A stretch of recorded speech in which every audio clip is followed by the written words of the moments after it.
قرآن پاک میں حق تعالیٰ نے ارشاد فرمایا کہ اے پیغمبر صلی اللہ علیہ وسلم میرے بندوں سے آپ کہہ دیجئے اگر وہ مجھ کو چاہتے ہیں تو وہ آپ کا اتباع کرے، آپ کی اتباع کرے، ہے نا، آپ کی پیروی کرے۔ اگر آپ کی پیروی ہے، آپ کا طریقہ، آپ کا رنگ ان کے اندر مجھے نظر آئے تو میں ضرور ان کو معاف کر دوں گا، ہے نا۔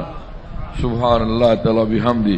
ادائے محبوب پاک صلی اللہ علیہ وسلم، ادائے محمد الرسول اللہ صلی اللہ علیہ وسلم کی ایسی قدر و قیمت ہے باری تعالیٰ کے یہاں۔ اسی لیے میرے شیخ نے فرمایا رحمہ اللہ تعالی، نقش قدم نبی کے ہیں جنت کے راستے، اللہ سے ملاتے ہیں سنت کے راستے، ہے نا۔ کیا بات ہے، نقش قدم نبی کے ہیں جنت کے راستے۔ آپ صلی اللہ علیہ وسلم کا نقش قدم، خدا کی قسم یہ بالکل جنت کا راستہ ہے۔ جس کو دیکھو کہ نقش قدم محمدی پر وہ قائم ہے، نقش قدم میں پیغمبر صلی اللہ علیہ وسلم پر وہ قائم ہے، زندہ ہے، اس کے دن و رات، اس کے لمحات زندگی اس طرح سے گزرتے ہیں تو یقیناً یہ جنتی انسان ہے، بالکل وہ جنتی انسان ہے۔ یہ نقش قدم محبوب پاک صلی اللہ علیہ وسلم اس کو جنت تک ضرور پہنچا دے گا۔ اللہ سے ملاتے ہیں سنت کے راستے۔ آپ صلی اللہ علیہ وسلم کے طریقے پر جو چلتا ہے تو یہ طریقے سنت اس کو اللہ تک ضرور پہنچا دیتا ہے۔ کیا عجیب بات ہے نا۔ فاتبعونی یحببکم اللہ، ہے نا۔ آپ صلی اللہ علیہ وسلم سے کہلوایا، حق تعالیٰ نے خود ہی فرما سکتے تھے، لیکن آپ فرمایا کہ آپ خود ہی فرما دیجئے نا، اپنی زبان سے سنا دیجئے۔ اس سے اس آیت پاک میں آپ صلی اللہ علیہ وسلم کی عظمت کا مقام دیکھیے۔ حق تعالیٰ نے ایک تو مستقل یہ ہے کہ اطیعوا اللہ و اطیعوا الرسول، خود ہی حق تعالیٰ نے فرمایا کہ اطیعوا اللہ، اللہ کی اطاعت کرو، اور رسول اللہ کی اطاعت کرو، میرے رسول کی اطاعت کرو، میری بھی بات مانو، ان کی بھی بات مانو، آؤ پھر جنت میں چلے آؤ۔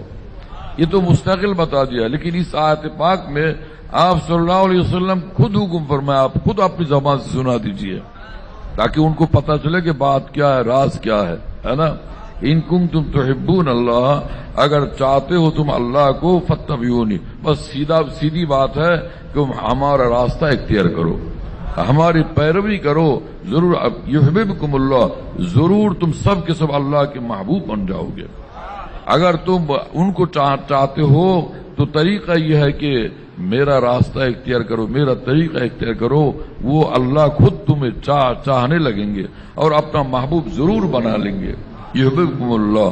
اور اس کے بعد بھی تم سے اگر کچھ تقصیرات، کچھ کوتاہی ہو جائے تو جب یہ دیکھیں گے کہ یہ میرے پیغمبر کا عاشق ہے، ان کا پیرو ہے، ان کا متبع ہے نا، ان کا دیوانہ ہے، ان کا مقتدی ہے، ان سے تعلق والا ہے، تو اس رشتے کی برکت سے حق تعالی جل وعلا شانہ ضرور تمہیں معاف بھی فرما دیں گے، تمام گناہوں کو معاف فرما دیں گے۔ وَيَغْفِرْ لَكُمْ ذُنُوبَكُمْ وَاللَّهُ غَفُورٌ رَحِيمٌ۔